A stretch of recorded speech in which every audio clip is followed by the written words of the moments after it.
மதுரை விமான நிலையத்தில் பத்திரிகையாளர்களிடம் அத்துமீறி நடந்து கொண்ட தாவேக தலைவர் விஜயின் பவுன்சருக்கு சரமாரியாக அடி விழுந்தது. கொடைக்கானலில் நடைபெற்ற ஜனநாயகன் படத்தின் படப்பிடிப்பை முடித்த பின் சென்னை திரும்புவதற்காக விஜய் மதுரை விமான நிலையம் வந்தார். அப்போது பத்திரிகையாளர்கள் அவரை படம் பிடிக்க முயன்றபோது விஜயின் பவுன்சர்கள் அவர்களை தள்ளிவிட்டு சட்டையை கிழித்ததாக சொல்லப்படுகிறது.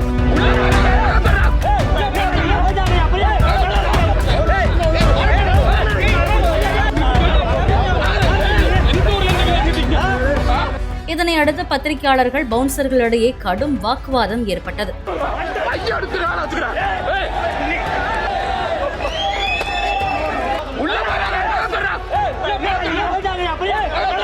விமான நிலையத்தில் விஜயை காண நின்ற ரசிகர்கள் சிலரிடமும் விஜயின் பவுன்சர்கள் அத்துமீறி நடந்து கொண்டதாக குற்றச்சாட்டு எழுந்துள்ளது. இதனால் ஏற்பட்ட மோதலில் பவுன்சர் ஒருவரின் சட்டை கிழிந்தது.